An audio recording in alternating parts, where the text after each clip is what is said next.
vereadores, vereadoras, as mamães atípicas, as crianças, doutora Juliana, aos nossos diretores das escolas, doutor Evanildo, que acaba de chegar, a todos que estão em plenário, doutora Rainara, mamãe atípica também aqui no nosso plenário e as demais. Aos que nos acompanham de forma virtual, sejam muito bem-vindos e bem-vindas a essa sessão solene. E a gente aproveita aqui para agradecer a disponibilidade da doutora Juliana por ter aceitado fazer parte desse momento aqui conosco, trazendo para a nossa população mais conhecimento acerca do espectro autista, que muitas pessoas ainda têm dúvidas e que acabam externando essas dúvidas de forma que muitas vezes ali não é a maneira adequada. Mas esses momentos de conscientização coletiva servem justamente para que a gente tenha conhecimento daquilo que a gente replica e a forma mais adequada de acolher as crianças, as mamães, e também o tratamento mais adequado. O importante é que a gente sempre busque pessoas com bagagem e conhecimento para passarem para a nossa população. Mas, dando seguimento aqui a este momento solene, eu gostaria de convidar todos os presentes, vereadores, vereadoras e os que estão na plateia, para juntos entoarmos os hinos nacional e o hino do nosso município.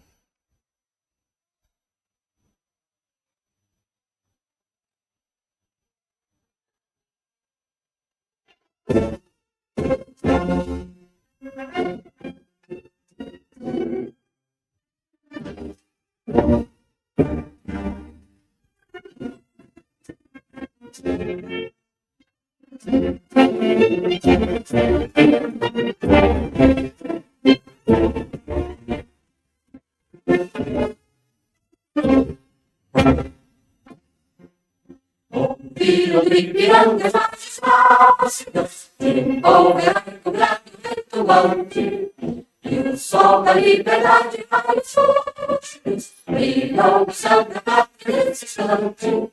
Se o pior vai parar, conseguimos conquistar com braço forte,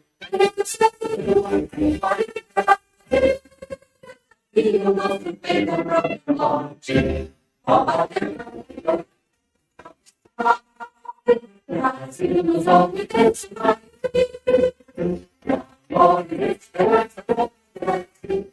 sim, eu tô morto de alto vai embaixo do cruzeiro resplandece gigante pela própria natureza ela é forte, bate do color tudo esperança pra beleza entre outras vidas,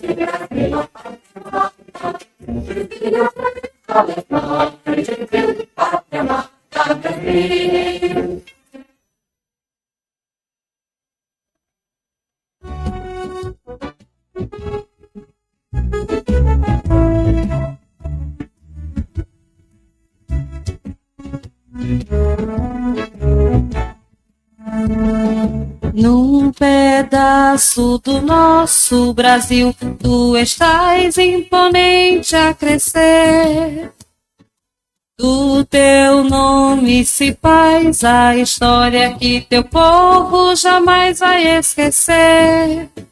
Forte do Forte São Lourenço, forte das águas do mar, forte da pedra do chapéu, teus encantos fascinam nosso olhar.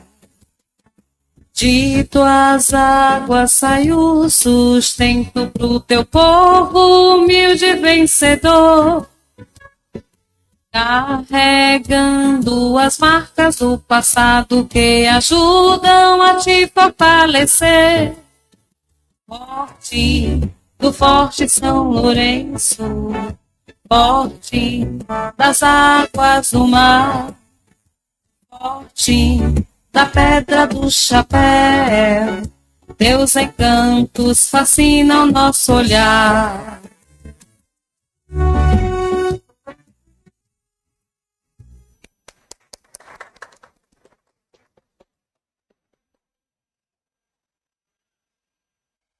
Iniciando aqui os trabalhos dessa sessão solene, em meu nome, Keitiane Meira da Silva Simonassi, enquanto presidente que estou, e em nome dos demais vereadores e vereadoras desse legislativo, os quais sejam Carlos Alberto Cipião, Jean Carlos Monteiro de Souza, Flávio Cavalcante de Lima, Francisco Roberto Barbosa, Gerardo Corrêa da Silva Júnior, Marcos Cavalcante de Souza, Márcia Vieira dos Santos Nogueira, Monique Ribeiro da Costa, nosso vice, Orlando da Costa Oliveira, o primeiro secretário da Casa, Raimundo Tomás. Declaro abertos os trabalhos da primeira sessão solene da 8ª legislatura da Câmara Municipal de Fortim. Iniciando aqui mais uma vez, registrando a presença e os nossos agradecimentos à neuropsicóloga Juliana Nato, essa denominação mesmo, Juliana? Que mais uma vez está aqui conosco para prestar esse momento de esclarecimento, que eu já convido aqui a ocupar espaço na nossa tribuna. Esta solenidade visa celebrar a luta e a conscientização sobre o autismo, e a Câmara Municipal promove mais uma vez esse momento aqui.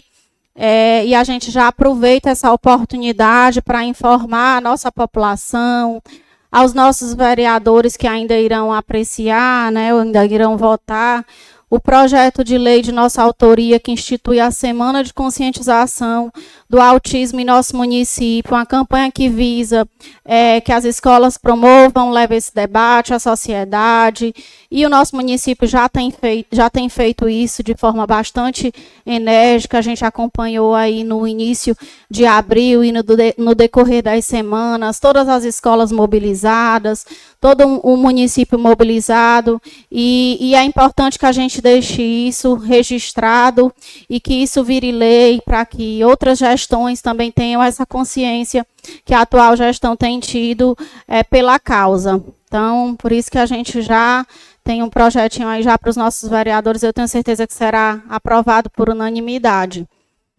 A gente passa aqui a doutora Juliana, né, que é a nossa mentora aí da noite, para que a gente saia daqui cheio de conhecimentos sobre a causa. Obrigada, Juliana, a palavra é sua. Eu que agradeço o convite. Mais uma vez, é um prazer falar sobre esse tema, né? Quem me conhece e quem não me conhece, eu vou me apresentar, né? Eu sou Juliana Nato. Antes de ser psicóloga e neuropsicóloga, eu sou farmacêutica. A minha primeira formação foi em farmácia. E após o diagnóstico do meu segundo filho, eu tenho 2 filhos, um de 16 anos e um de 11. E o de 11 é autista. Então, após o diagnóstico dele, foi que eu entrei na psicologia e já entrei sabendo que eu ia trabalhar com autismo, que eu ia tratar de deficiência, né? E por isso que eu me aprofundei, porque acabou virando meio que o meu hiperfoco, né? Quem tem um autista em casa sabe o que é o hiperfoco, né? Que é quando a criança gosta de um tema e aí ela vai ficar viciada naquele tema, né? Eu não sou autista, mas eu considero que o meu hiperfoco seja autismo. E aí hoje eu vou trazer para vocês um pouquinho do que se trata o transtorno, vou tentar desmistificar alguns mitos e eu espero que seja uma conversa, tá? Apesar de eu ter trago uns slides, eu trouxe mais para ficar visualmente melhor para vocês, mas a qualquer momento, quem tiver alguma pergunta, quiser fazer alguma pergunta sobre o tema, podem perguntar que a gente vai conversando ao longo do que eu vou passando os slides, certo? Eu vou aqui para frente, né?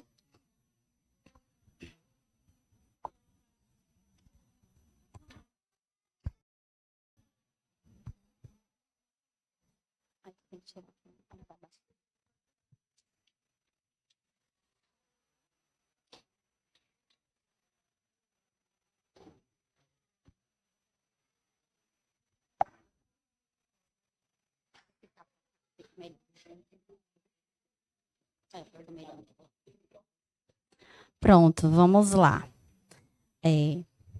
Para falar de autismo, eu tinha que começar falando da nomenclatura, certo?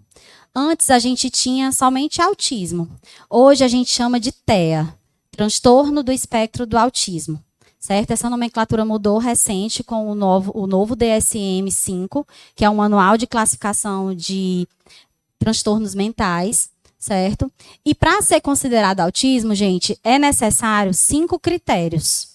E dentro desses 5 critérios, existe um monte de pormenores. Então, a gente não tem como. Às vezes, tem mãe que chega para mim e diz assim, meu filho anda na ponta dos pés e não fala, ele é autista?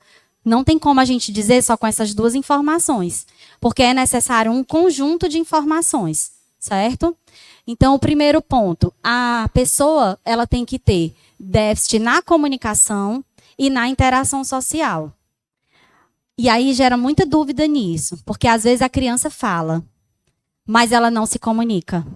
Então, a fala, por mais que exista fala naquela criança, se ela não usa a fala para se comunicar e não usa a fala de forma funcional, então ela não se comunica. E aí tem prejuízos, certo?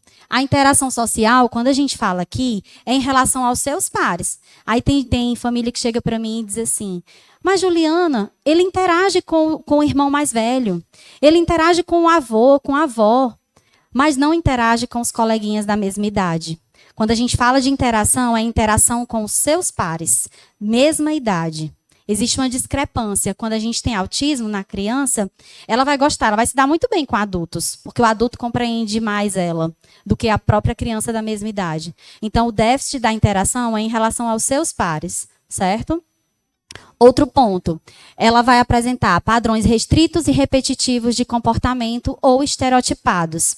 Que aí entra aqueles movimentos em que a criança gosta de enfileirar coisas, a criança faz flappings de mão ou põe a mão no ouvido, anda na ponta do pé, tem problemas com texturas, com a parte sensorial, ela se encontra desregulada, e aí tanto pode ser para mais ou para menos.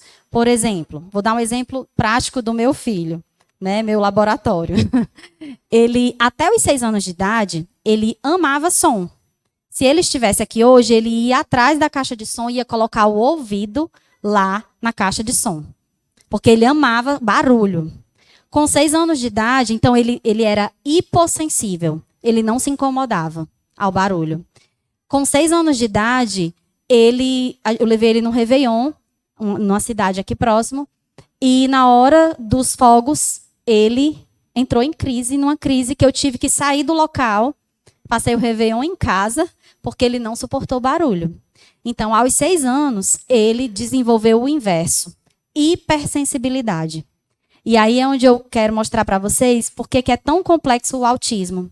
Porque dentro do mesmo indivíduo, ora ele pode ter um comportamento, um sintoma, um sinal, e anos depois ele pode modificar isso. Então, a mesma pessoa ela pode ter tanto hipossensibilidade quanto hipersensibilidade.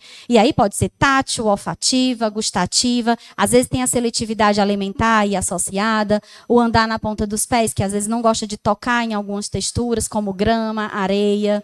Não gosta do toque. Criança que às vezes não suporta um abraço, um beijo. Certo? E aí não é que eles não gostam de carinho, tá, gente? É porque, para eles, dói. Eles sentem infinitamente mais profundo do que a gente. Eu tenho um paciente que essa semana ele disse assim, tia, você me machucou. Eu toquei nele, sem força. Eu disse, isso aqui tá doendo? Tia, tá doendo. E aí ele estava mentindo? Ele não estava, mas o toque físico para ele, eu não machuquei ele, eu não apertei ele, eu apenas toquei. Só que aquele toque, por mais superficial que seja, para ele se doeu. Então ele vai sentir mais ou bem menos. Tem uns que nem sentem. A gente tem autista que cai e as mães dizem assim, esse menino é forte, viu? Ele aguenta pancada, porque ele não chora. Mas isso aí é a hipossensibilidade tátil, certo? Então, essa é uma parte dos sintomas. Esses sintomas, gente, eles têm que aparecer na infância. E aí vocês podem se perguntar, mas Juliana, como é que você consegue dar um diagnóstico de um adulto? Essa semana eu dei 3 diagnósticos de adulto. Um de 39, um de 23 e um de 35. E aí, para eu dar esse diagnóstico, eu tive que pegar toda a história do desenvolvimento dessas pessoas. Eu tive que entrevistar a família, namorada, esposa, do outro era uma esposa, o outro era uma namorada, o emprego, tive que ir no emprego de um deles, porque ele já tem vida funcional, entendeu? Só que eles passaram a vida toda com um transtorno. Os 3, na realidade, foram diagnosticados com depressão e ansiedade. Mas eles não aceitaram esse diagnóstico. Então, eles sabiam que tinha algo diferente com eles, mas eles não sabiam o que era. E aí, quando eles me procuraram, depois que eu avaliei, são 10 sessões de avaliação, e após essa avaliação, eu vi que todos os 3 tinham era autismo. Então, o transtorno de base era autismo. E, como eles iam para médicos que não eram especialistas no assunto, acabava tendo um diagnóstico errado. E aí tinha um diagnóstico de depressão e de ansiedade. E quando eu dei, eles disseram assim, agora a ficha caiu. Agora eu me entendo. Agora eu sei por que eu agia dessa forma. E aí é libertador. O que eles dizem foi libertador saber que eu tenho autismo e não ansiedade e depressão. Agora, claro, alguns, por não se tratarem, acaba tendo os 3, tá? Autismo, depressão e ansiedade. Por não estar tratando da forma correta. Então, sempre a gente tem que olhar para a infância, porque tudo isso vai aparecer na infância. Quando a gente vê uma criança que tem atraso de fala, uma criança que não olha no olho, que não brinca funcional, que gosta de movimentos previsíveis, como, por exemplo, olhar por ventilador, ou então olhar para a roda do carrinho. Ao invés de brincar com o carrinho assim, ele vai virar o carrinho e vai só rodar a roda. Por quê? Porque ele gosta de previsibilidade. Certo? O autista ele gosta muito disso, da rotina, da previsão. Esses sintomas, eles devem causar prejuízos. Juliana, ele não fala, tem tudo isso. Então, tudo isso tem que causar prejuízo na criança ou na pessoa. Se não causar prejuízo, gente, não é transtorno. Certo? Deve ser descartado ainda outros transtornos e síndromes. Porque a gente tem muito transtorno que é parecido, por isso que é difícil. Muito parecido com o autismo, eu tenho o TDL, transtorno de desenvolvimento da linguagem. Eu tenho o TDI, transtorno de desenvolvimento intelectual. Eu tenho TDAH, transtorno de déficit de atenção e hiperatividade. São coisas que a diferença entre um e o outro é sutil. E se a pessoa não for especialista, não vai saber dar um diagnóstico preciso, certo? Alguém tem alguma pergunta? Não, né? Eu que ouvi. Só para deixar claro, gente, nem todo atraso de fala é autismo, certo? Existem transtornos que são específicos da fala. Essa pergunta aqui eu trouxe porque eu recebo demais. Por que aumentou tanto os casos de autismo, né? Pode perguntar.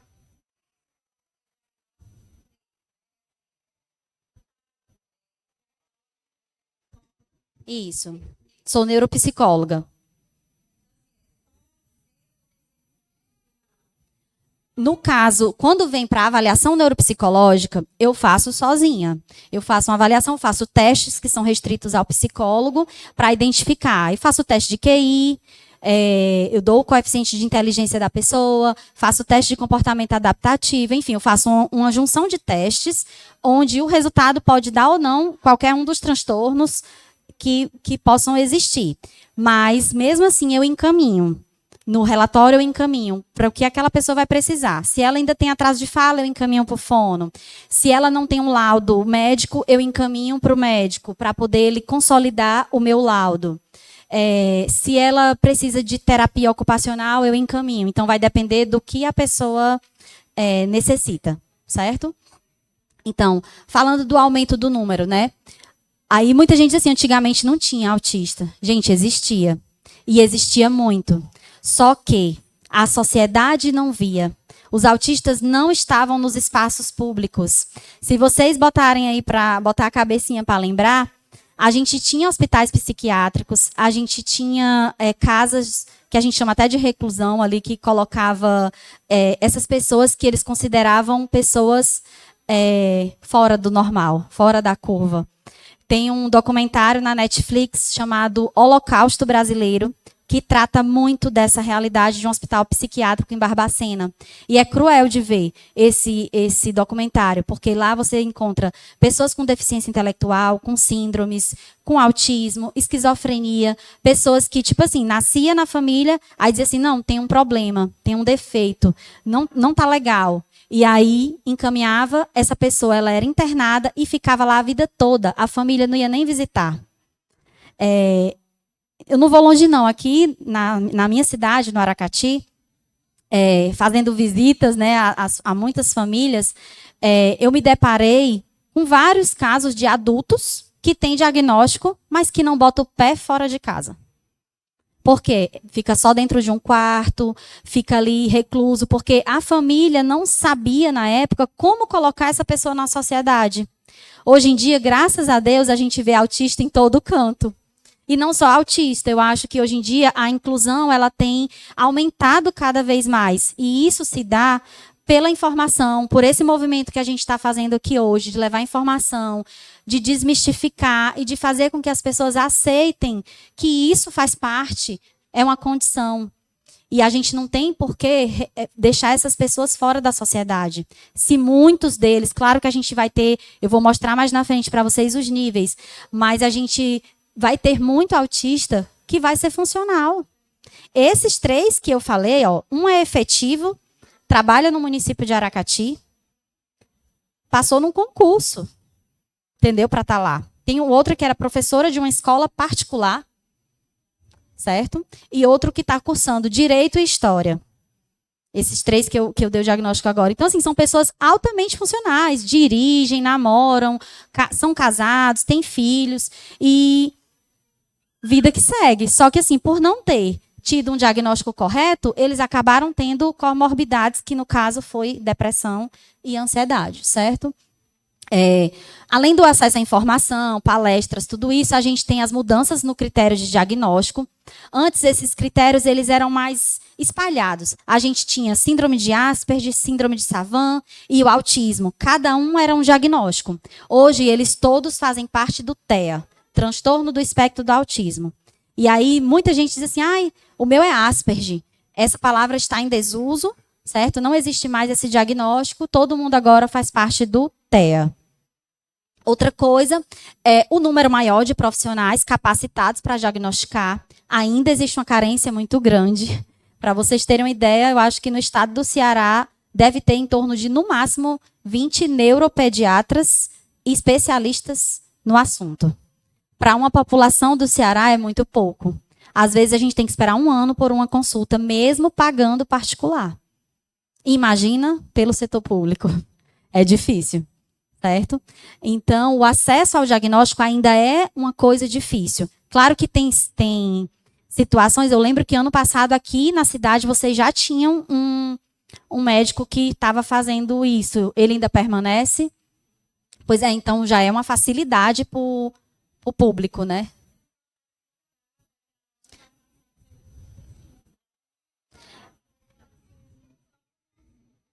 Eu conheço o projeto Jangada, é bem bacana. Eu já dei uma palestra lá ano passado, nesse projeto.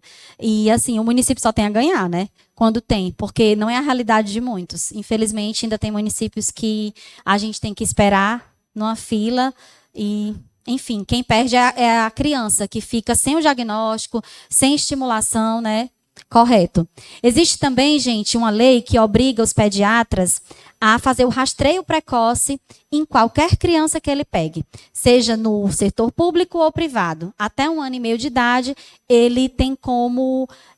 a Sociedade Brasileira de Pediatria, ela obriga, recomenda que eles façam esse rastreio precoce para autismo. Porque quanto antes diagnosticar, melhor o prognóstico. Aqui eu trouxe só para ilustrar o que era antes, né? Que eram os transtornos globais do desenvolvimento. Então, era tudo espalhado, cada um tinha um diagnóstico. E hoje tudo faz parte do mesmo guarda-chuva que é TEA. Transtorno do espectro do autismo. A única coisa que vai mudar é que, quando o médico der o laudo, ele tem que dizer no laudo, é TEA com prejuízo verbal, prejuízo na linguagem, e deficiência intelectual, com ou não. Então, ele tem que dizer se essa pessoa autista ela tem prejuízo na linguagem e prejuízo intelectual, ou se ela não tem, para poder direcionar o tratamento dela, certo? Aqui eu trouxe também a título de informação, para vocês verem tanto que aumentou. Em 2004, a cada 166 crianças que nasciam, uma tinha autismo. E esse número aqui, ele está... Apertei sem querer aqui. Deixa eu voltar. Esse número aqui, gente, ele já está desatualizado, porque a gente já tem um dado novo aqui de 2023, certo? Então, em 2004, a cada 166 crianças que nasciam, um era autista. Em 2023, março do ano passado, a cada 36 crianças que nascem, uma é autista. E existe um estudo de prevalência que vai sair em março do ano que vem, que esse número também vai cair. E a estimativa é que seja na faixa de 22. Então, é preocupante. Porque antes, se a gente não encontrava nenhum autista na sociedade, hoje eu tenho salas de crianças que têm 5. Então, exige uma adequação da sociedade para isso. Exige inclusão. E é uma coisa que os professores têm sofrido muito, inclusive, vou até te dar uma ideia de projeto, é capacitação desses professores e dos cuidadores. Porque, às vezes, tem capacitação teórica, mas não tem a capacitação prática. Quando uma criança autista entrar em crise, que ela chorar, gritar, bater, morder, o que é que eu faço? Como eu vou agir de forma respeitosa, sem agredir a criança e respeitando, sem constranger ela, sem deixar que ela se torne alvo da sala. Ah, aquele menino, não chega perto dele não, que ele é agressivo. E, gente, o autista, ele não é agressivo, certo? Isso é um mito. Geralmente a criança, ela age com agressividade porque, às vezes, tem uma sobrecarga sensorial, às vezes é muita luz, é muito som, e ela não suporta. E se ela não sabe se comunicar, ela vai bater, ela vai gritar, ela vai agir de forma inadequada, porque ninguém entende ela, entendeu? Então, a agressividade, ela muitas vezes vem como forma reativa ao ambiente, e não porque ele é agressivo e gosta de bater e vai bater em todo mundo, certo? Então, hoje, a cada 36 crianças que nascem, uma tem o diagnóstico. Aqui eu trouxe os símbolos, porque eu gosto muito de falar disso, porque quem é autista adulto relata que quer que isso mude, né?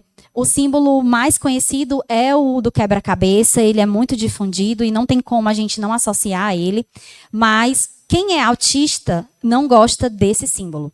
Por quê? Porque acha que uma parte dele está faltando e que as peças precisam se encaixar. E ele não precisa encaixar nada, porque ele apenas tem um transtorno. Né? Não está faltando um pedaço dele, ele é daquela forma. Então, eles criticam muito esse símbolo. Contudo, ainda é muito usado porque é algo que ficou meio que enraizado, né? Culturalmente falando. O símbolo da fitinha azul, da cor azul, também é algo que eles não gostam que usem. E aqui eu estou falando dos autistas, né? Mas que muita gente acaba usando e não tem nenhum certo nem errado, tá, gente? É mais para informação. Muitos autistas não gostam do símbolo azul porque eles dizem que representa só os meninos. E a gente tem também meninas com autismo. Então, eles meio que repudiam, né, esse símbolo também. E o mais aceito é esse aqui, que é o símbolo do infinito colorido.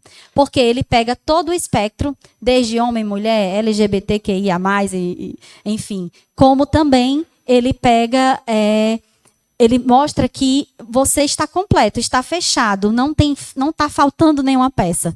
Então, é o símbolo que eles mais gostam e é o símbolo mais atual que a gente tem tentado trocar, mas ainda é difícil, certo?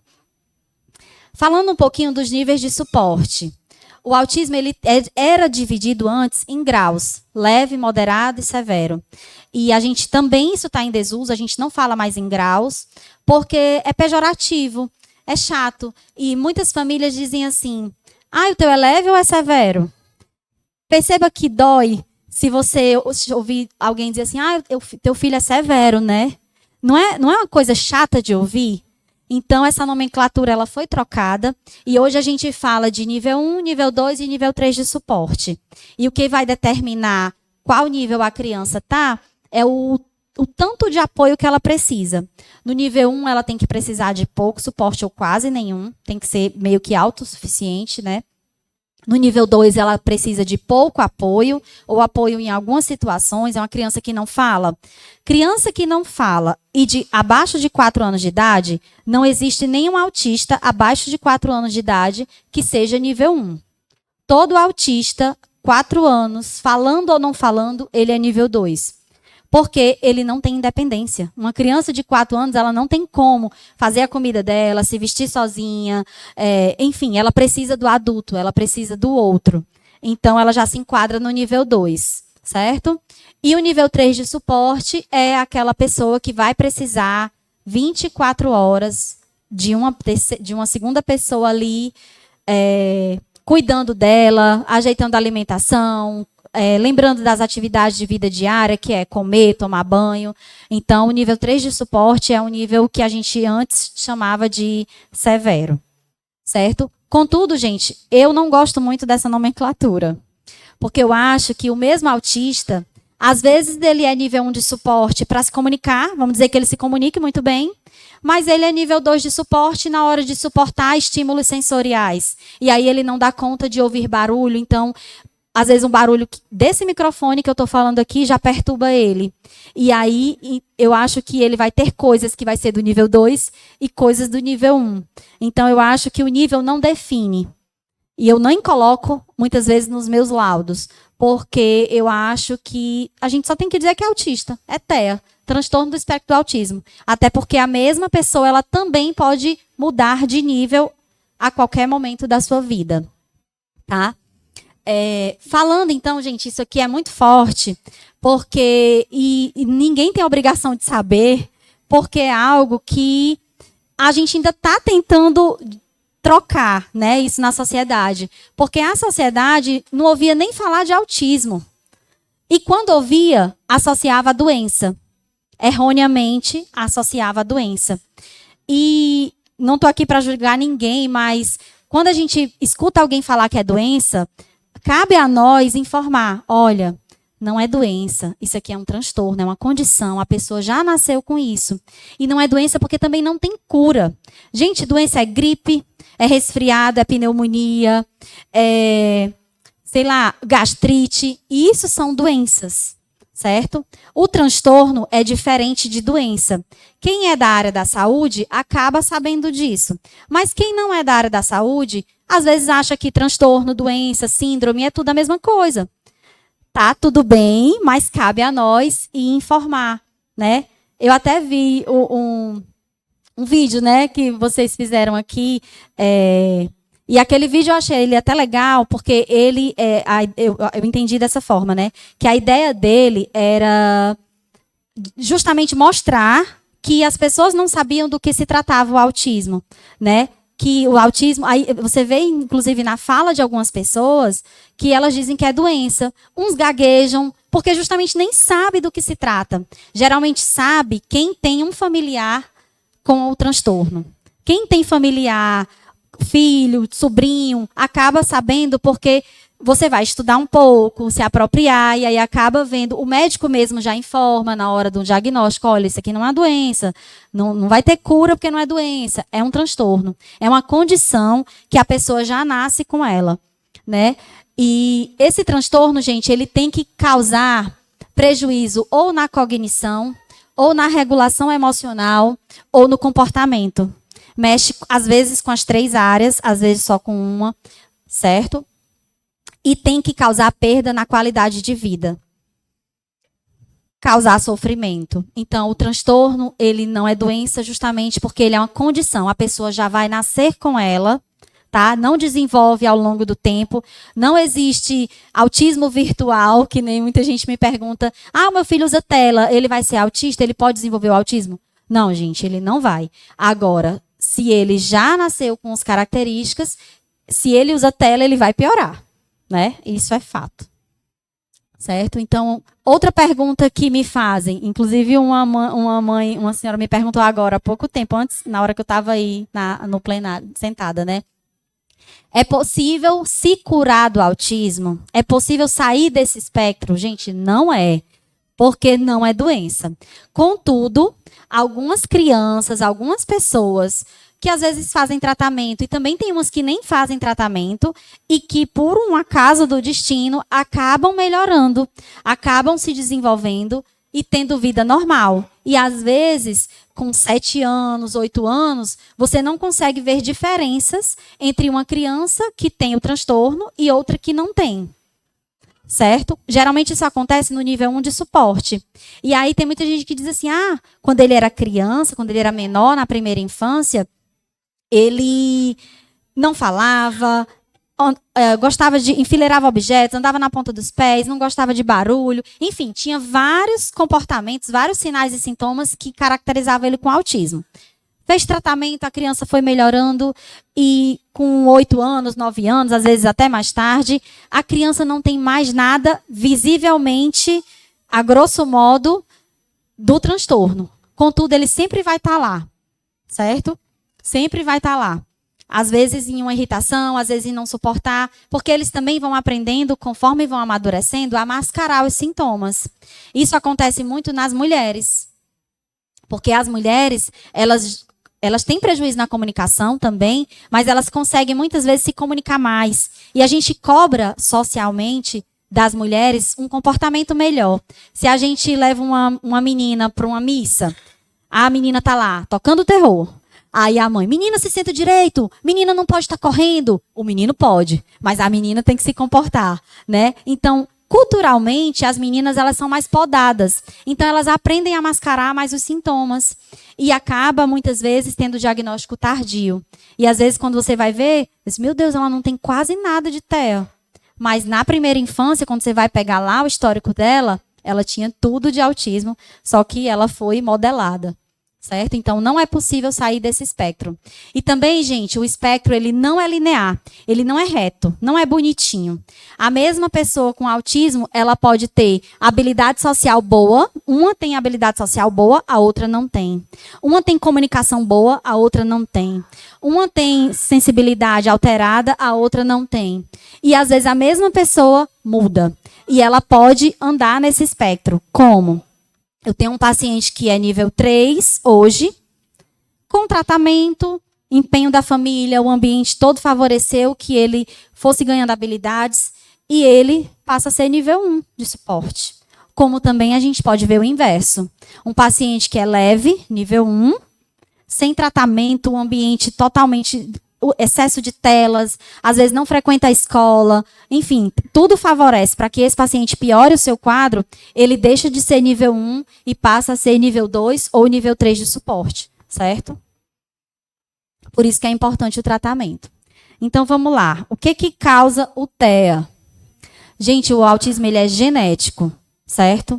Ele é genético, contudo, ele também pode ter influências do meio ambiente, que a gente chama de epigenética. Essa influência do meio ambiente, Juliana, não tem ninguém na minha família e nasceu um autista. Então, eu não tinha genética. Tinha, você tinha genética, só que ela estava recessiva, e aí, de repente, ela se tornou, né, ativa. Então, vou citar aqui alguns fatores de risco.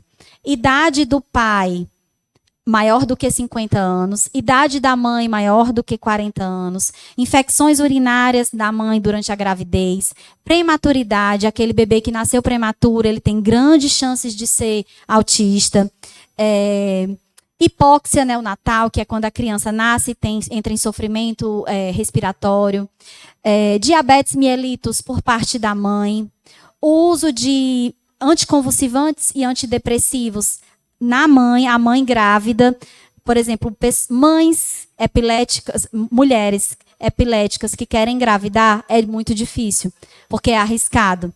Porque para ela engravidar sem ter prejuízos no feto, ela teria que deixar de usar o anticonvulsivante.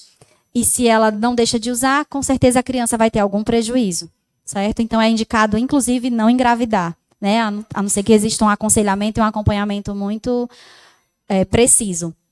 E medicamentos como, por exemplo, a mãe está em tratamento para ansiedade e depressão. Usa fluoxetina, paroxetina, sertralina, esses ansiolíticos. As mulheres que estão usando esses medicamentos, se elas pensam em engravidar, Elas devem consultar o médico antes para ser retirado antes dela engravidar, porque se ela engravida usando esses medicamentos, o risco da criança ter autismo aumenta também, certo?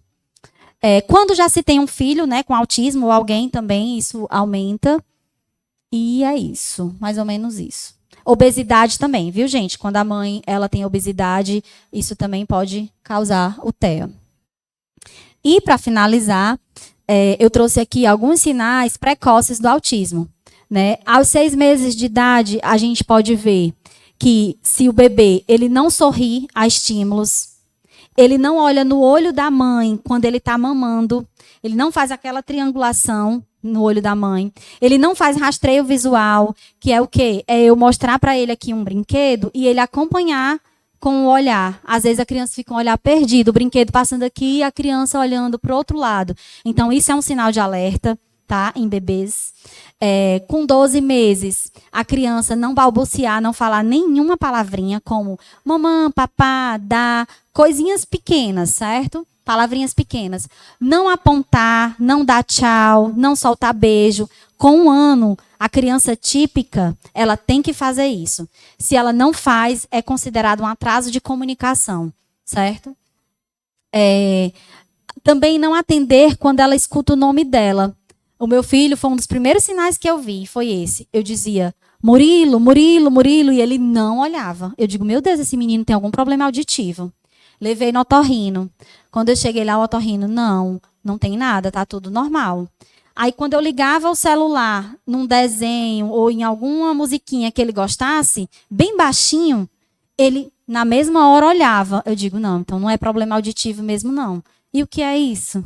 É justamente a audição seletiva que o autista faz. Ele só responde na hora que ele bem quer e vozes que ele bem quer, certo? Não é que ele não compreenda, tá, gente? Todo autista, ele compreende, exceto quando existe uma deficiência intelectual moderada a grave associada, essa compreensão ela é rebaixada. Mas se não tem deficiência intelectual associada, ele compreende tudo o que está se passando. Inclusive, evitem falar deles, se for falar mal, né? Evitem falar deles na frente deles, porque eles entendem tudo. Eles podem não reagir ao que você está conversando, mas eles entendem. Não subestimem. Aos 12 meses, eu falei, né? Aos 16, não ter nenhuma fala. Até os 16 meses, é normal qualquer criança andar na ponta dos pés, certo?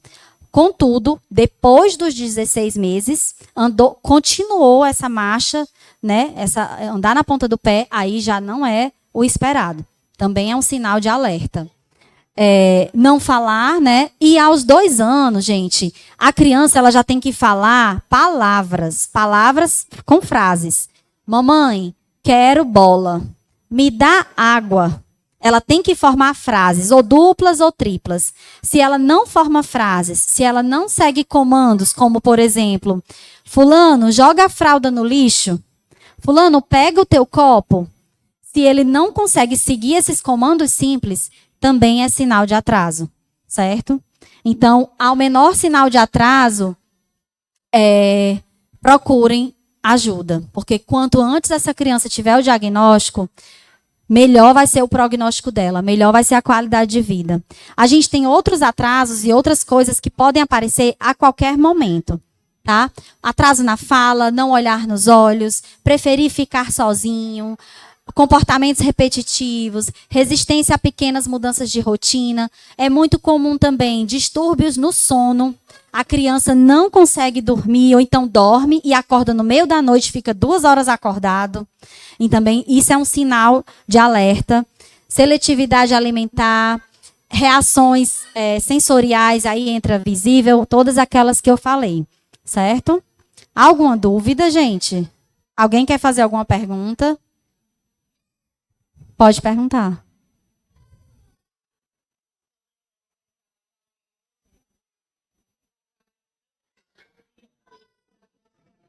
Tu quer o microfone? Porque para os outros entenderem. Sobre a dúvida que eu tinha te perguntado anteriormente. O meu filho A primeira vez que ele foi diagnosticado, ele tinha 2 anos e meio, quase 3. Então, naquela época, ele tinha essas coisas todas. Hoje, depois que ele faz atendimento, que ele usa medicações e tal, quem vê ele hoje não diz que ele era aquela criança. Aí chega aquela dúvida que o pessoal diz, então não era autista. Então não tem, porque fala, conversa, então ele não tem nada, é frescura. E aí é que nem você estava falando. E em outra palestra eu já ouvi também que não. Que a partir do momento que você faz toda uma intervenção, que você tem um acompanhamento, a criança ela pode se desenvolver.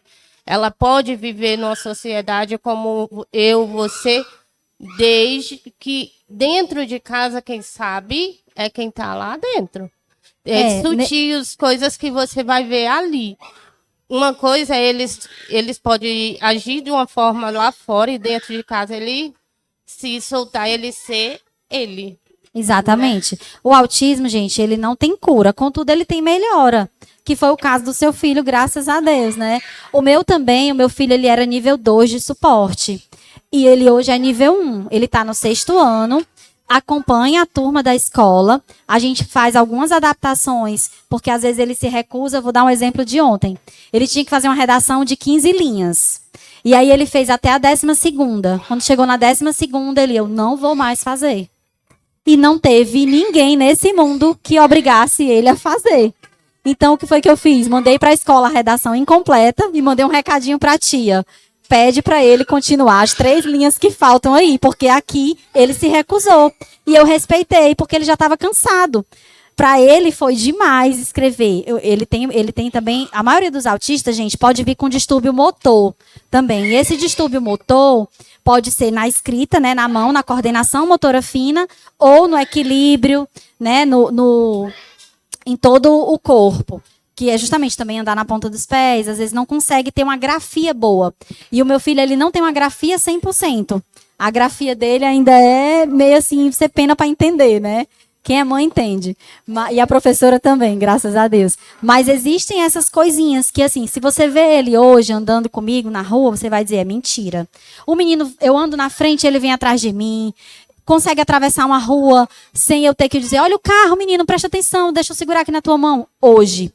Mas antes, eu tinha que andar com ele com o guia, que era aquele guiazinho na mão, porque senão ele era atropelado. Em casa, ele subia no capô do carro para tentar pular, porque não tinha noção nenhuma de perigo. E isso tudo foi mudando com o tratamento. Mas aí a gente chega nesse ponto que você comentou. Quem vê uma criança que teve intervenção, que teve todo um aparato, que a escola também acreditou nessa criança, não subestimou a capacidade dela, ela consegue, gente, ficar bem e ter uma vida boa, uma vida com qualidade, acompanhar a sua turminha na escola, quem sabe futuramente fazer uma faculdade, trabalhar. A gente tem muitos pais de autistas que quando vêm para pedir, cobrar não, ali para avaliar a criança, eles acabam se identificando. Porque tem muito pai que diz assim, eu acho que eu sou autista. Mas por que você está dizendo isso? Aí eles, olha, eu fazia tudo o que o meu filho faz. Eu só falei com 4 anos, eu tocava o terror dentro de casa, eu não obedecia a minha mãe, eu batia nos meus amigos na escola, eu andava na ponta dos pés, eu não gostava da etiqueta da roupa. Então o pai começa a dizer coisas que no final a gente até ri, eu digo, e aí você quer 1 ou 2 laudos? Porque se quiser eu dou o seu e do seu filho. Eles começam a rir, porque é verdade. Às vezes o pai tem o transtorno, mas nunca passou pelo diagnóstico e tem vida normal.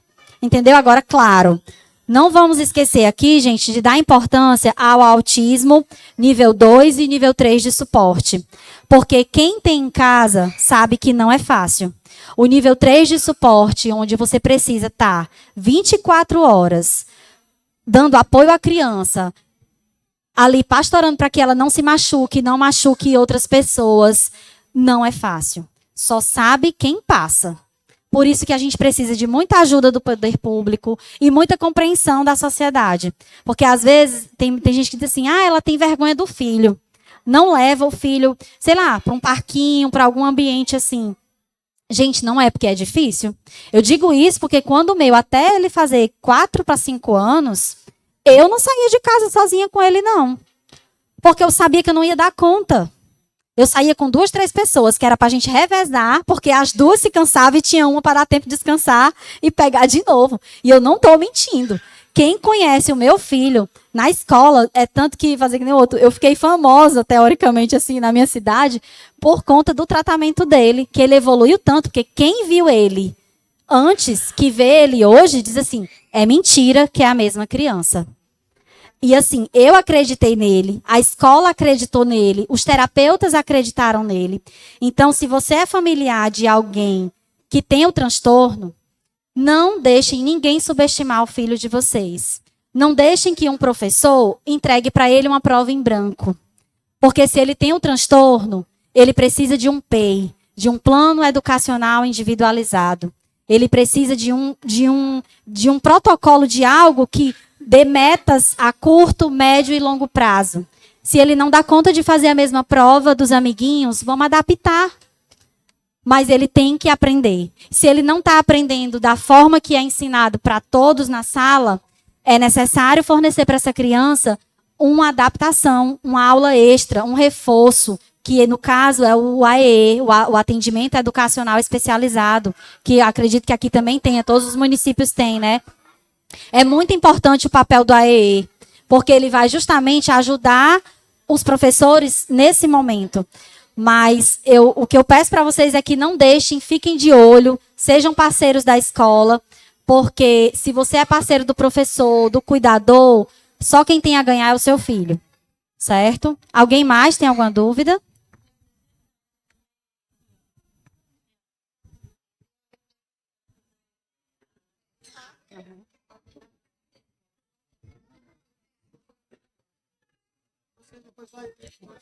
Boa noite. Juliana, eu me chamo Vitória e sou mãe de 2 crianças atípicas. Um está em investigação e o outro já é laudado. Ele tem TEA nível 3. E algo que você pontuou, que eu achei muito plausível, é justamente esse acolhimento.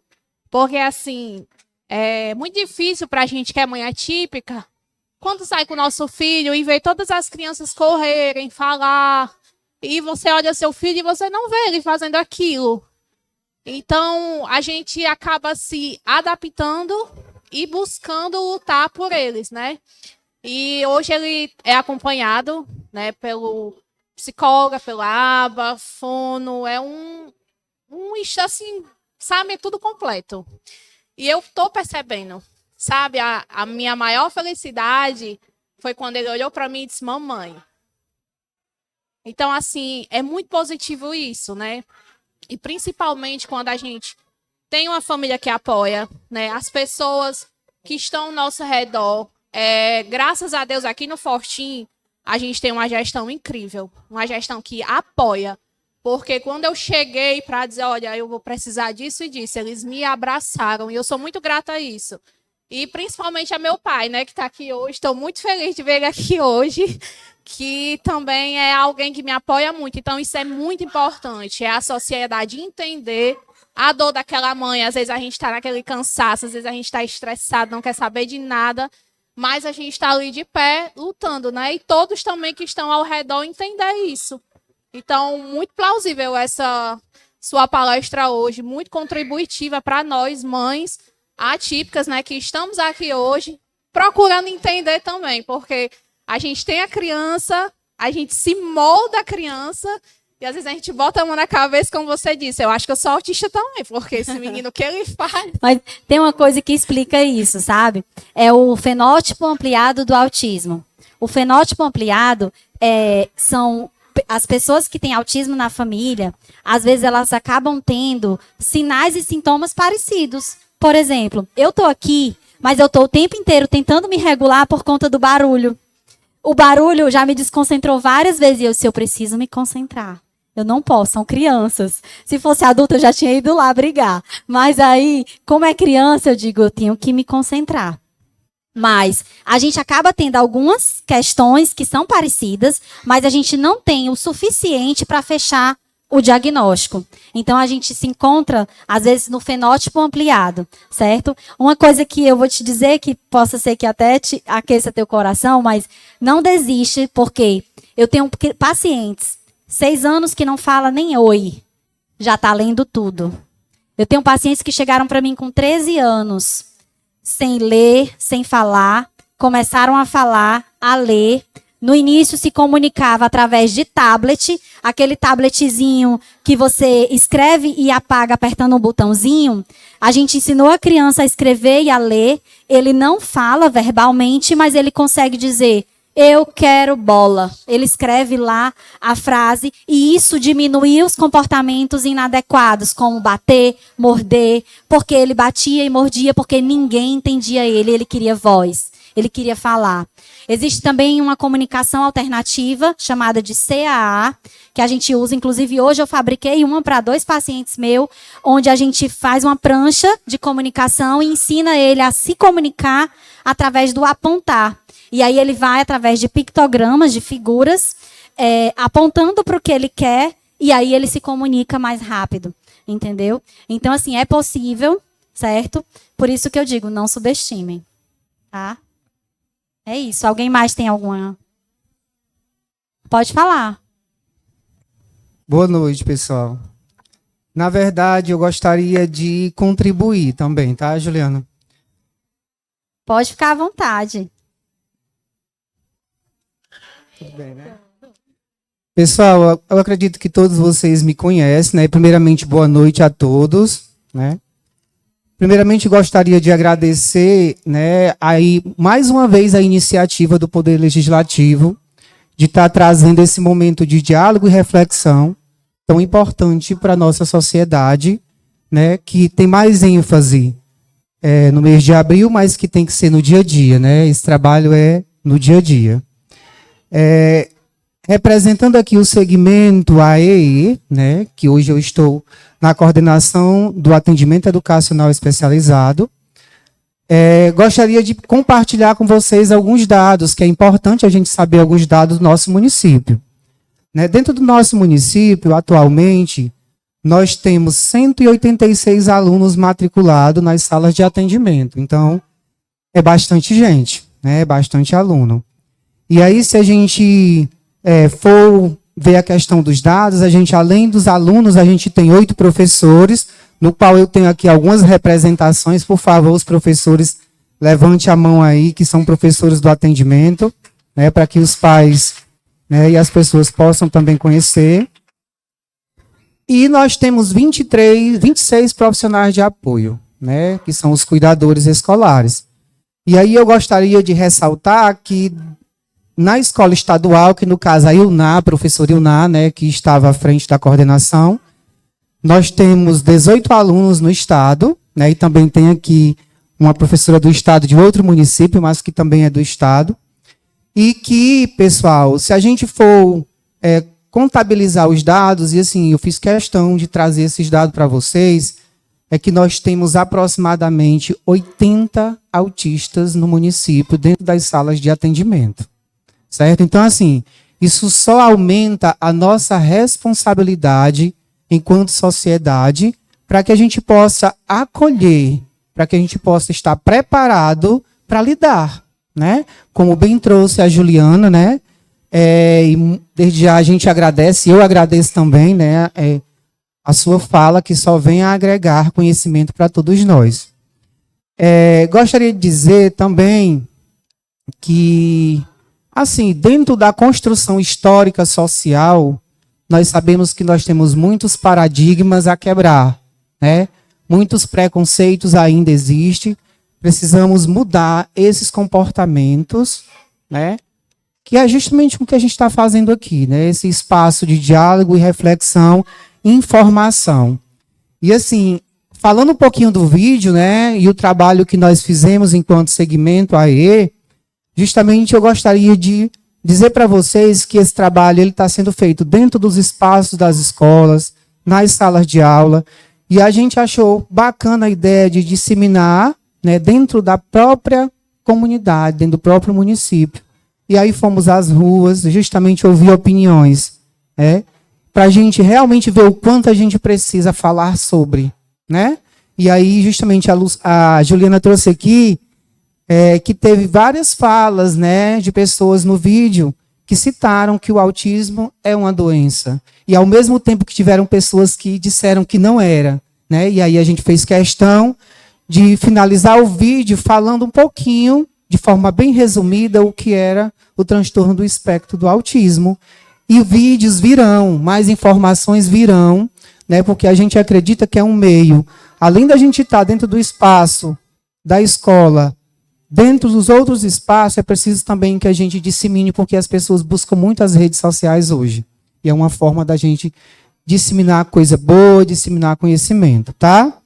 Para finalizar, eu gostaria de dizer que a inclusão, pessoal, ela só acontece nas nossas ações, nas nossas atitudes, tá? E no respeito. E aí, quando a gente coloca isso na nossa cabeça, na nossa rotina, no dia a dia, a gente vai conseguir fazer uma sociedade bem mais inclusiva, que é o que todos nós queremos, tá? Muito obrigado.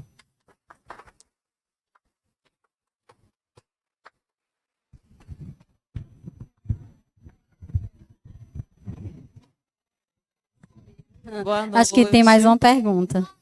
Obrigada pela sua fala. Eu queria só fazer um comentário.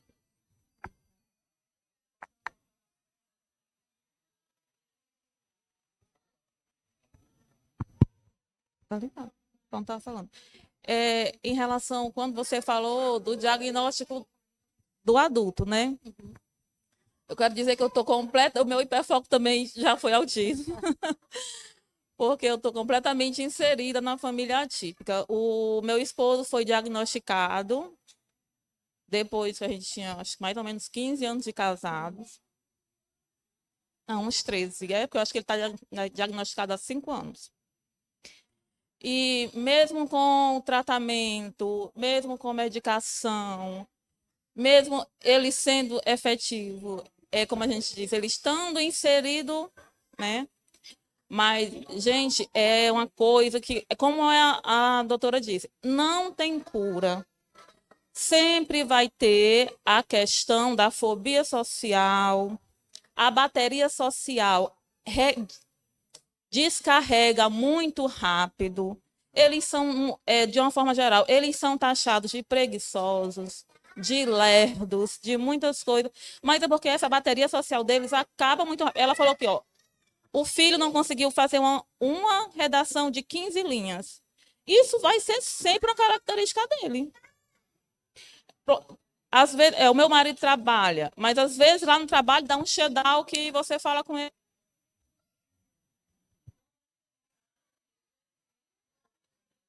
Lá. Ele vai se isolar, porque ele não consegue ter mais as estereotipias. É uma coisa muito sutil. Mas, com certeza, ele vai precisar se isolar e precisar do momento dele até recarregar a bateria social dele outra vez. Então, não é fácil ser um adulto autista. Não. Aconteceu muitos momentos que eu achei que eu era louca. Eu procurei tratamento primeiro, porque eu não conseguia entender. E aí, quando foi feita, começaram as terapias familiares, né, a gente encontrou o problema. Então, quando a doutora diz que pode evoluir do nível 2 para o nível 1, mas vocês não podem desistir nunca. Porque hoje eu me preocupo com quem a minha filha vai casar. Vai ter a mesma paciência que eu? Vai ter a mesma força de vontade? Vai correr atrás como eu corri atrás do diagnóstico do meu marido? É um futuro muito incerto. Não tem como saber, Não né? tem Na realidade. como saber. Mas eu então, acredito a gente não que pode desistir de forma nenhuma. eu acredito que comentário. como vem melhorando, né? É mais fácil acessar o diagnóstico hoje em dia. A gente ouve falar bem mais. Eu acredito que daqui para frente isso vai estar mais presente cada vez mais e os diagnósticos eles vão ser dados e vai ser mais fácil. Como você falou do seu marido, eu lembrei de um paciente meu que ele disse assim: eu fui com a minha namorada para uma pizzaria, inclusive aqui no Pontal. Aí, quando ele chegou lá, ele chegou cedo, umas 6 horas da noite. E tinha pouquíssima gente. E ele disse que ficou super bem, estava comendo e tudo. Quando foi umas 7 horas, 7 e pouco, lotou o local. No que lotou, teve um momento que ele disse, ou eu saía dali, ou eu ia gritar, eu ia sair batendo, eu ia sair fazendo coisas inadequadas. Porque eu ouvia todas as vozes ao mesmo tempo de todo mundo que estava no ambiente. Para você ver quanto o auditivo dele era aguçado. A namorada nem percebeu. Ele disse para ela, eu vou no carro, eu venho já. Ele entrou no carro, fechou a porta do carro, tapou os ouvidos e ficou 20 minutos no carro, esperando se regular, se acalmar, parar de ouvir as vozes que ele estava ouvindo, para poder ele voltar para o local e simplesmente chegar lá e dizer, vamos embora, porque eu não vou suportar esse barulho. Eu não consigo fazer uma triagem aqui e ouvir só você, porque eu estou ouvindo todo mundo. Então, assim, às vezes a pessoa pode pensar assim, ai, isso aí já é outra coisa, tu tá alucinando. Não, não é, gente, é diferente. Esquizofrenia é outra coisa, certo? E isso pode acontecer no autismo, tanto com auditivo quanto com sensorial. Eu tenho um paciente que não suporta a luz branca, tem que ser a luz amarela, porque a luz branca dói para ele, entendeu? Pois é.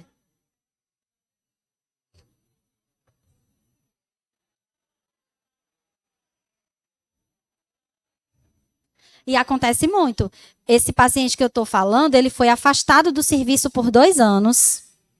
Eu dei o diagnóstico dele e logo depois, no laudo, ele disse assim para mim, na véspera de eu dar o laudo dele, doutora, eu quero voltar a trabalhar. Eu preciso trabalhar. Só que eu não posso voltar a trabalhar num local que ninguém me entende, que ninguém me aceita. E aí, no laudo dele, eu coloquei, paciente deseja retornar ao ambiente de trabalho. Contudo, eu recomendo que seja de forma gradativa, em um local mais reservado, se possível, num ambiente em que ele não tenha contato com pessoas, botar ele num serviço de TI, de algo mais reservado, porque ele ia dar conta. E ele voltou a dar conta, porque antes ele trabalhava direto com o público. E isso ele não conseguia. Quando ele foi reinserido no ambiente mais restrito, com pouca gente, o contato era com a máquina, ele faz o serviço super bem, entendeu? E a saúde mental dele vai voltando aos poucos. Eu não estou te ouvindo. Isso, existe, né? Já existe uma lei, acho que é federal. Existe uma lei federal e alguns estados já adequaram para que exista redução na carga horária de pais, né? Pai, mãe de autista ou de qualquer pessoa que tenha deficiência, para reduzir a carga horária, desde que se prove que essa pessoa se encontra em tratamento e o pai precisa se ausentar para acompanhar a criança, o menor. No caso do autista adulto, não. Porque se ele é nível 1 de suporte, ele vai dar conta. Certo? Mas no caso, teoricamente, né? Mas no caso dos pais que acompanham aquela criança que tem que todo dia fazer tratamento, gente, porque o tratamento do autismo, ele é intensivo. Ele tem que ser feito de forma diária e contínua. Não adianta você ir hoje e não ir na semana que vem. Entendeu? Tem que ser todo dia. E aí, quem trabalha sabe que é quase impossível de você manter o trabalho e o tratamento, né? Pode falar.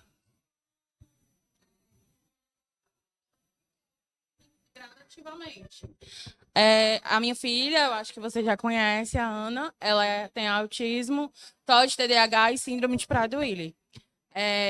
A Ana, ela tá regredindo, porque assim, a gente sabe que no autismo tem que ter a aba e o adventure, que é a forma naturalista para o desenvolvimento do autista. E eu acho assim que para ter uma terapia exemplar são 40 horas aulas, né? Esse 40 horas é assim. às vezes as pessoas não entendem o que o médico quer dizer. De 10, 20 ou 40 horas. Quando o médico coloca isso no laudo, precisa de 40 horas abas. Gente, ninguém faz 40 horas abas estruturado dentro de uma clínica. É impossível. Financeiramente, é impossível. Exatamente. E também a criança não vai dar conta de aguentar. Os estudos mostram que precisa de 40 horas aba no estilo de quê? Faz na clínica, a clínica é especializada em aba, a clínica vai até a escola, o terapeuta vai até a escola e orienta a equipe da escola como lidar com aquela criança usando a ciência aba. E a família também recebe orientações do que está sendo feito com a criança. Por exemplo, quando eu recebo um paciente de 2 anos que não fala, não olha no olho, o que é que eu faço? Eu boto ele em terapia para a clínica, ele vem 1 hora e meia, se ele tiver outros terapeutas, tipo fono, TO, aba, ele vai fazer no máximo estourando 2 horas por dia. Porque uma criança de 2 anos, gente, é um crime. Você colocar ela dentro de uma sala, para ela entrar 1 hora da tarde e sair 5 horas, e de manhã ela está na escola, de tarde na terapia, e que horas que essa criança vai ser criança? Entendeu? Eu acho que a gente tem que ter cuidado com esse número que os médicos às vezes acabam colocando.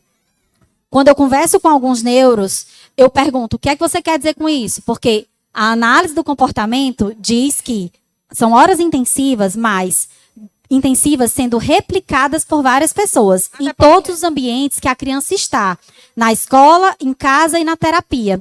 Se a criança chega e eu ensino, olha pai, eu estou trabalhando com ele o contato visual. Então, você vai fazer assim em casa. Tudo que você for chamar ele, leva na altura dos teus olhos. Fulano, olha aqui para mim. Cicrano, olha aqui, bota uma massinha no nariz, faz palhaçada para a criança direcionar o olhar para ti. Porque se você faz isso de forma espontânea no dia a dia, ele vai olhar mais vezes para o teu olho. Na terapia, a gente faz de forma estruturada e registrando. Na terapia aba, tudo é registrado, todo dia. Se a criança fez com ajuda, se ela não fez com ajuda. Se o pai quiser entrar para ver a terapia, ele tem o direito de entrar. Entendeu? Para ver o que está se passando. Se ele também não quiser entrar, ele não entra. Fica à vontade, né? Então, é dessa forma. Quando eles dizem que tem que fazer horas intensivas, 40 horas, é o conjunto da obra. Pode ser 1 hora na clínica, mas desde que essa família receba a orientação do que está sendo feito com a criança e a escola da criança também receba a orientação para poder fazer algo que possa desenvolver as demandas que a criança precisa. Né? Exato. Porque, Isso é assim, aba. Exatamente, é que nem eu estou dizendo. Muitas crianças estão regredindo, assim como a minha filha, por conta da falta da aba. No caso da tua filha, deixa eu te dar uma explicação. Você falou que ela é sindrômica, né? Que ela tem Prader-Willi. Então a gente tem dois tipos de autismo, 2 grandes grupos. Todo autismo ele é genético. Contudo, eu tenho o grupo genético, que é herdado, e que sofre influência daqueles fatores ambientais também. E eu sou autista também. E eu tenho o grupo sindrômico. O grupo sindrômico, que é síndrome geneticamente comprovada, como às vezes a síndrome de Down vem com autismo, Prader-Willi, síndrome de West, um P36, enfim. Tem várias síndromes que causam os mesmos comportamentos do autismo. Quando é sindrômico, é muito difícil a gente evoluir o quadro. Porque a síndrome já está instalada. É uma coisa mais limitadora. Então, não quer dizer que ela não vai melhorar, certo? Não estou dizendo isso, pelo amor de Deus. Muito. Mas, quando existe um quadro sindrômico associado a qualquer síndrome, você pode ter, sim, regressões e você pode ter limitações. Aquela criança, ela melhora, mas ela só vai até aqui. Entendeu? Vai ter um momento em que o desenvolvimento dela vai dar uma estacionada. Não vai ser um crescimento tão exponencial quanto um autismo não sindrômico. Entendeu? Por isso que é importante, às vezes, a gente investigar síndromes. Fazer o exame genético. Porque, às vezes, a criança tem todas as características de autismo, acha que é autismo herdado e, na realidade, é autismo sindrômico. Foi isso que eu pensei da minha filha. Foi para consulta de rotina com a pediatra da Unimed. E ela disse para mim que era uma síndrome genética, suspeitava. Fui pelo endócrino e fez o exame, né? Mandou para Rio de Janeiro para poder confirmar e está em análise ainda genética. Mas tudo indica para síndrome de Prader-Willi. Como você ressaltou, é difícil, vai ser aos poucos, mas está regredindo. E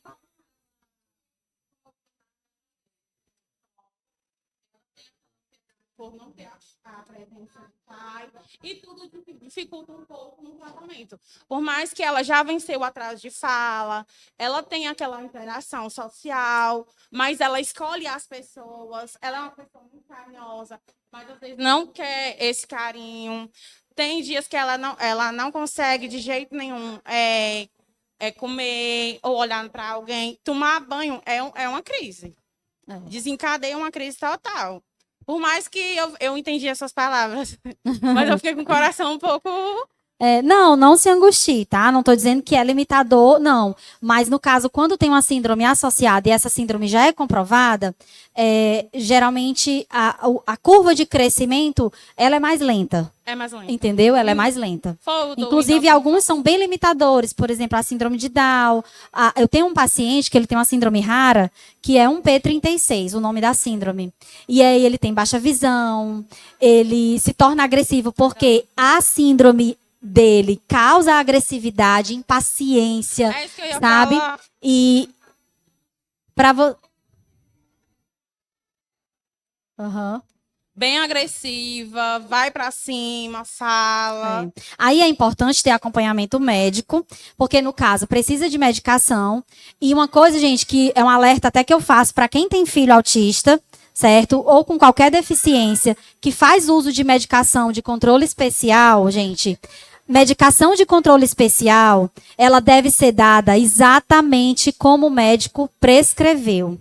E eu vejo, às vezes, algumas mães dizendo assim, eu dei hoje, eu não dei hoje não, remédio. Que ele estava de boa, não dei não. Deixa. Aí o que é que acontece? A criança, ela não regula. Porque os medicamentos de controle especial, como a risperidona, fluoxetina, às vezes Neosine, enfim, vários desses que são usados, eles só vão funcionar se você der de forma contínua, no horário, respeitando o horário. Eu dei hoje, amanhã eu não dou. Amanhã a criança vai estar super irritada, porque vai desregular o sistema dopaminérgico dela. E no caso, não vai funcionar como um Dorflex da vida. Eu tô com dor de cabeça, eu tomo um Dorflex, passa. Eu dou risperidona, o menino vai se acalmar. Não é assim. A risperidona, todos esses medicamentos, eles só vão funcionar se vocês derem de forma contínua e exatamente como o médico prescreveu. Também não vão tirar de uma vez e não vão escutar o vizinho ou a outra mãe. Eu tirei do meu filho e deu tudo certo. Gente, só quem pode mexer em medicação é o médico. Certo? Pelo amor de Deus, eu vejo às vezes criança entrar em crise porque não recebeu o remédio, o pai não deu, a família não deu, porque não quis dar, enfim, acha que porque escutou que a vizinha disse que o menino ia engordar, enfim. Tire suas dúvidas com o médico da criança e façam exatamente o que o receituário está dizendo, porque isso é sério, tá? É isso. Obrigada. Nada.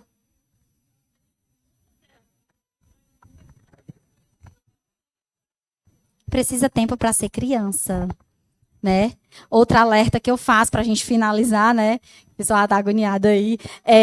Tela, gente. É muito importante se a criança tem atraso, se tem autismo, se tem síndrome de Down e ela tem excesso de telas, sinto lhe informar, mas é muito difícil ela evoluir, certo?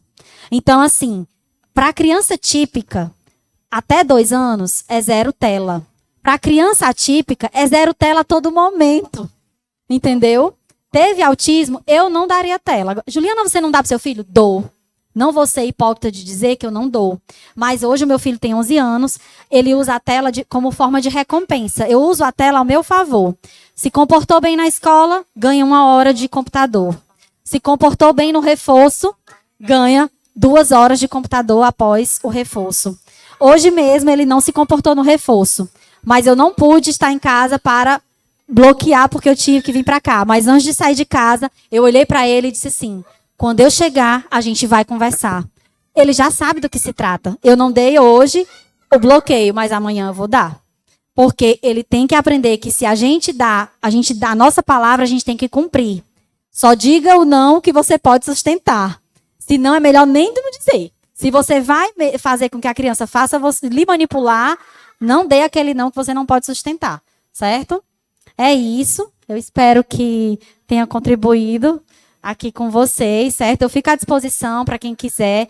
O meu Instagram é Juliana Nato e o da clínica é Instituto Estímulo Nato, tá bom? Eu tiro dúvidas por lá também, podem mandar mensagem, tá certo? E eu agradeço o convite da presidente da Câmara e de todos os vereadores.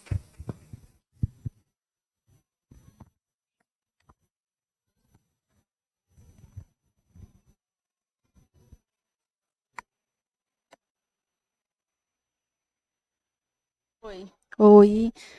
Nós quem agradecemos, doutora Juliana, a toda a sua disponibilidade, né? A força de uma mãe chegou aqui pontualmente às 17h30 e falou, deu sua palestra e ainda respondeu a vários questionamentos, várias dúvidas, porque o tema realmente é importante, principalmente para quem lida no dia a dia com essa condição do espectro autista. Mas que com muito conhecimento engrandeceu aqui o nosso momento. Eu queria lhe convidar, doutora Juliana, para compor aqui a nossa mesa, que ainda vamos passar aqui aos colegas vereadores.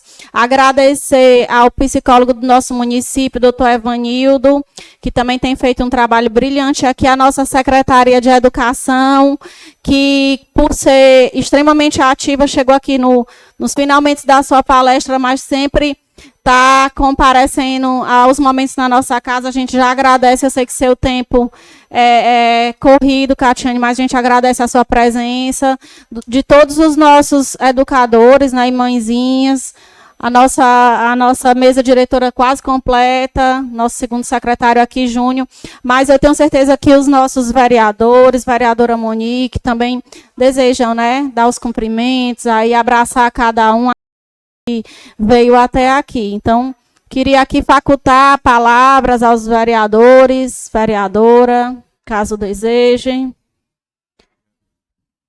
O vice-presidente da casa, Orlando da Costa, com a palavra. Primeiro eu queria cumprimentar nosso presidente Keitiane Meira, porque não só eu, mas todos os colegas vereadores aqui somos testemunha que ela tem abraçado essa causa firmemente nessa casa. Isso antes até de ser presidente da casa. E agradecer aqui a palestra da doutora Juliana Nato. Foi muito rica essa palestra. Até você, além de se especializar nessa situação, sobre o espectro autista, você tem uma experiência da sua própria casa, né? Então você tem passado isso para a população, que é muito importante isso. O doutor Evanildo, né, que também usou aqui a palavra, que também colabora nessa área. As mães, né, principalmente as mães também que usaram aqui a palavra, é muito importante. A mãe que não usou, mas ouviu a palavra de quem usou, leva isso para a sua família, contribui muito com seu, né, no dia a dia. Então a gente fica feliz, como eu ouvi aqui de algumas mães, que têm encontrado, como o doutor Juliano também falou, respaldo no município. Né? O poder público é presente nessa situação, né? Porque essa situação não é uma parte importante da sociedade, né? Não tem que ficar alheia à sociedade, tem que ser incluída na sociedade. Então a gente fica feliz com o poder público do nosso Fortim ter essa causa como prioridade, né? Porque não é favor nenhum os familiares realmente ter aquela segurança, né, tem não só o apoio dos familiares, da família como um todo, mas também o poder público do município, né, para ter aquele respaldo, principalmente para a pessoa ter mais força, ter mais coragem para os desafios que não são pequenos, né. Então foi uma noite aqui muito importante, fiquei muito feliz de estar aqui presente para ouvir, como ouvi aqui todos vocês, né, e que muitas mães, muitos pais que não puderam estar aqui, que vocês levem essa palavra, né, que eu ouvi da doutora Juliana, das mães também que usaram aqui a palavra, para que possam, no dia a dia, amenizar, né, essa situação que realmente não é, como a doutora Juliana aqui falou na sua palestra, não é fácil, né, o dia a dia é um desafio imenso, né? Então eu fico feliz, presidente Keitiane, de você ter essa causa como uma das prioridades nessa casa, né? Que tem o apoio de todos nós vereadores, e desejar muito boa sorte para as famílias aqui presentes, para todos que não puderam estar aqui. Praticamente hoje é uma realidade, todas as famílias realmente têm uma situação dessa. Eu falei até no início dessa palestra aqui, da doutora Juliana, falar até para o presidente Keitiane. Tem uma sobrinha da minha mulher que tem 4 filhos, né? 3 já foi diagnosticada autista, né? E a 4ª está aguardando o diagnóstico, né? Então, eu queria desejar aqui a todos, mais vezes que forem chamados aqui, compareçam, né, para realmente ter essa palavra aqui, né, de quem entende da situação. Algumas mães, muitas aqui já mostraram que realmente já tem, né, já tem muita experiência, mas nem todas as famílias têm essa experiência que realmente a situação necessita. Então, boa sorte a todos vocês e conte com o poder público do nosso município, que é isso que é muito importante. Muito obrigado a todos, boa noite. Obrigada, Orlando. Faço só uma correção. A Renata me disse que eu disse secretária de Educação, né? Mas é porque eu estava me referindo, estava profetizando, Evanildo. Estava me referindo a você e olhei para a Catiane aqui, nossa secretária de Saúde, que tem cuidado brilhantemente da nossa saúde e não poderia deixar de vir aqui. A palavra segue facultada aos nossos vereadores. Vereadora Monique, com a palavra.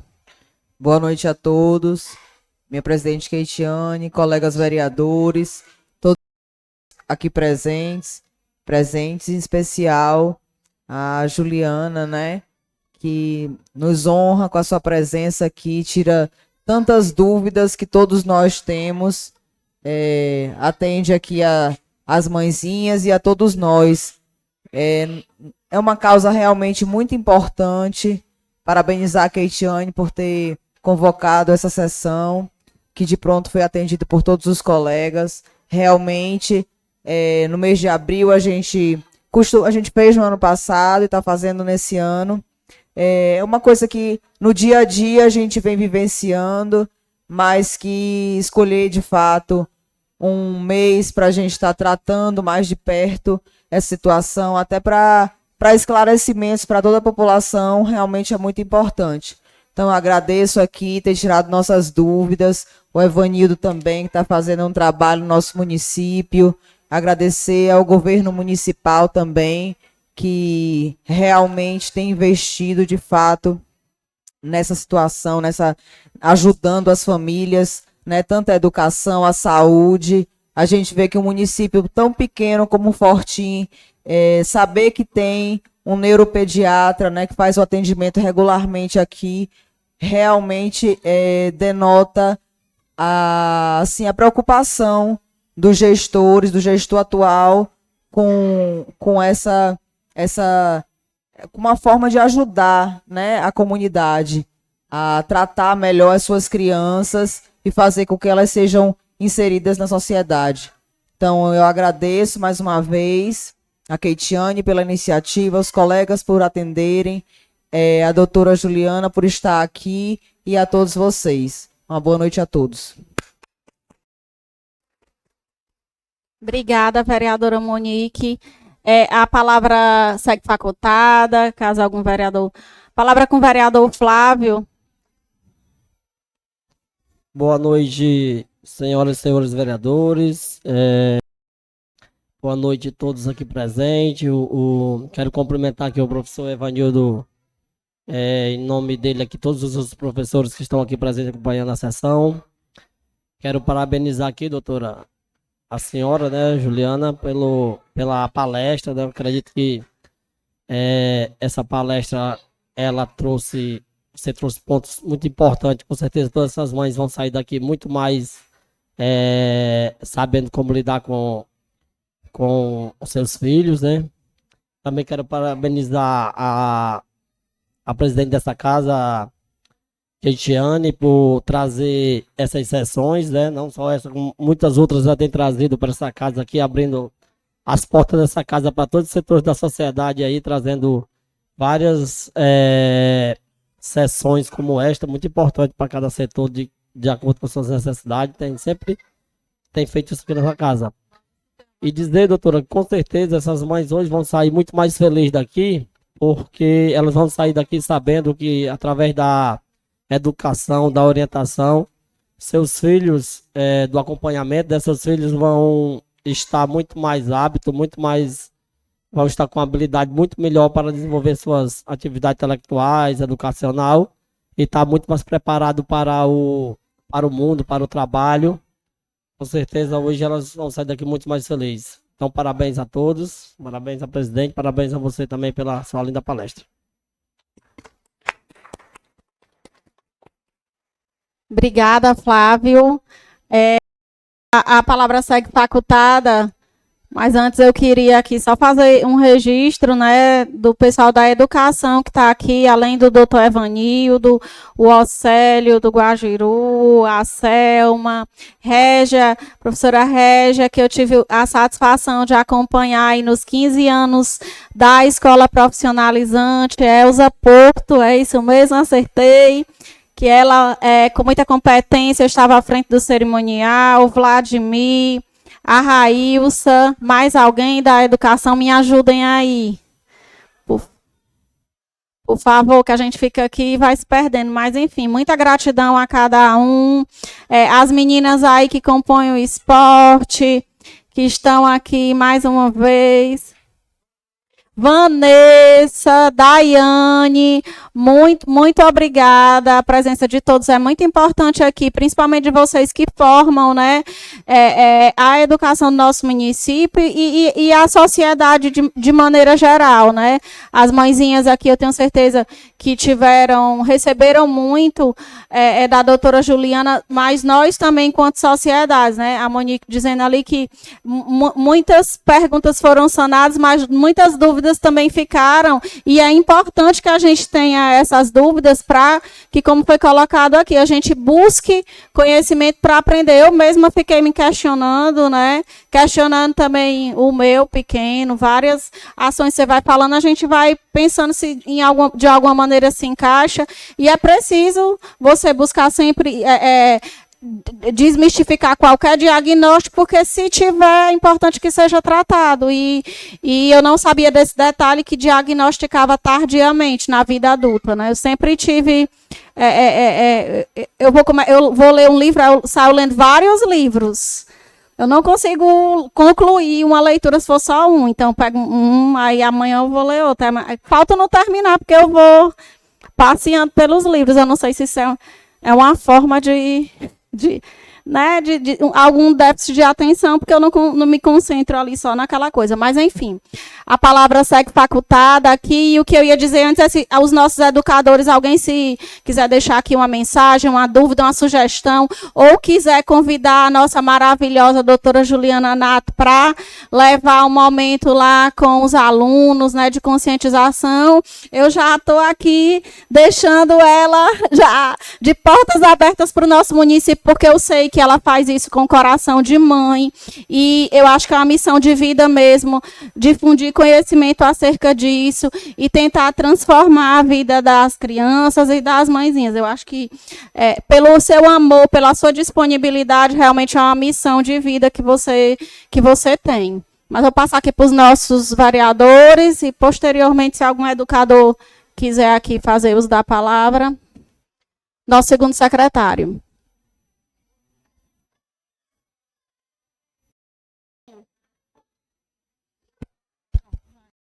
Boa noite, presidente. Boa noite, vereadores. Boa noite, povo que estão aqui presente.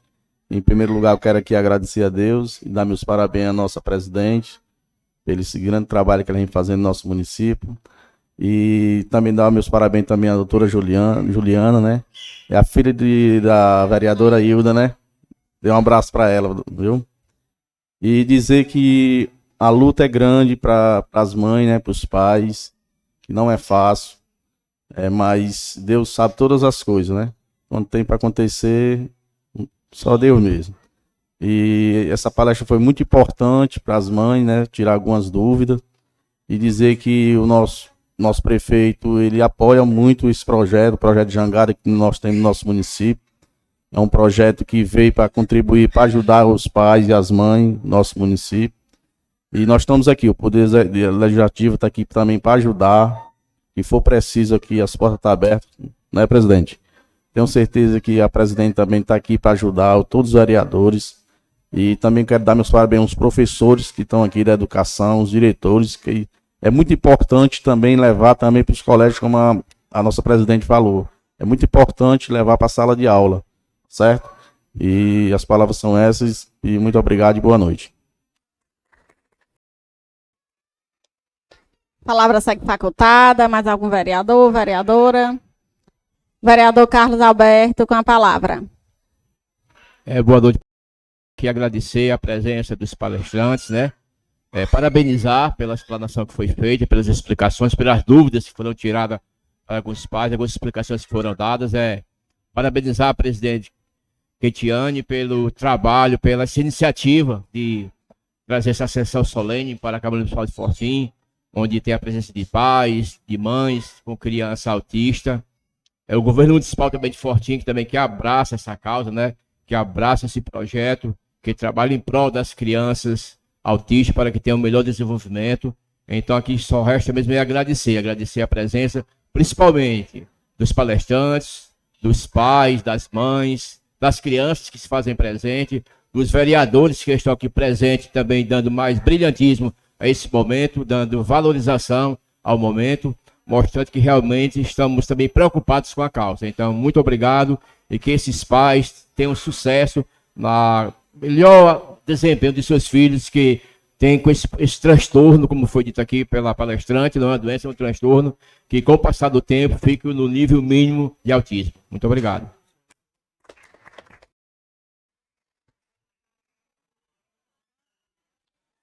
Esqueci só de falar aqui da nossa secretária de saúde, Catiane, viu? Está fazendo também um excelente trabalho no nosso município, que essa mulher não para de trabalhar. E a gente não para de perturbar, né, Catiane? O telefone não para de buzinar aí com as demandas. Mas a palavra segue facultada. Vereador Beto, hoje está um pouquinho rouco, vai dispensar a fala. Mas eu quero agradecer imensamente aos nossos vereadores, a todos os servidores da casa. E mais uma vez agradecer à doutora Juliana por toda a sua disponibilidade, nossa admiração, né? Você já merece uma honraria dessa casa aqui, em reconhecimento à sua atenção, aos nossos chamados.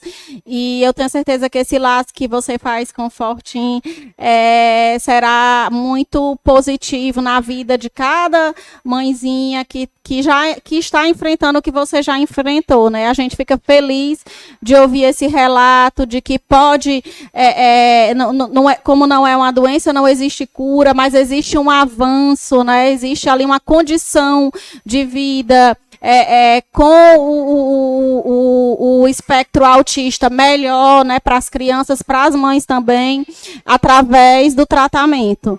E a gente convida as mãezinhas aqui, aos nossos educadores, aos nossos vereadores, vereadora, a seguirem a doutora Juliana, @Juliana Nato, né? E tem também o Instituto, que lá ela posta vários conteúdos informativos. Isso é muito importante. É a nossa forma de agradecer pelo seu compromisso e pela sua vinda aqui à nossa casa.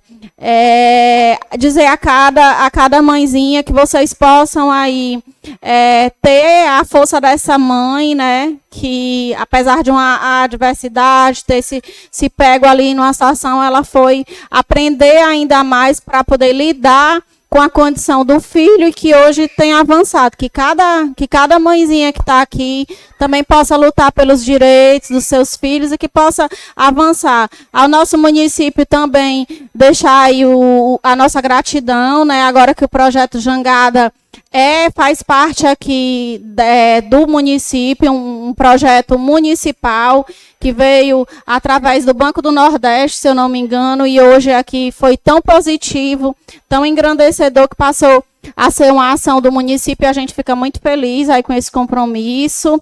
Andréia, minha amiga, que também veio, não mediu esforço para estar aqui. Enfim, quero agradecer de todo o meu coração. Cada pessoa que atendeu o nosso convite, receba o meu abraço e a minha gratidão por esse momento aqui. Se vocês quiserem, me ajudem. Se vocês quiserem deixar aqui alguma palavra. E por fim, né, antes de encerrar, se ninguém mais deseja fazer uso da palavra, eu queria comunicar a todas as mãezinhas. Cadê as mãezinhas? Ainda tem alguma aqui?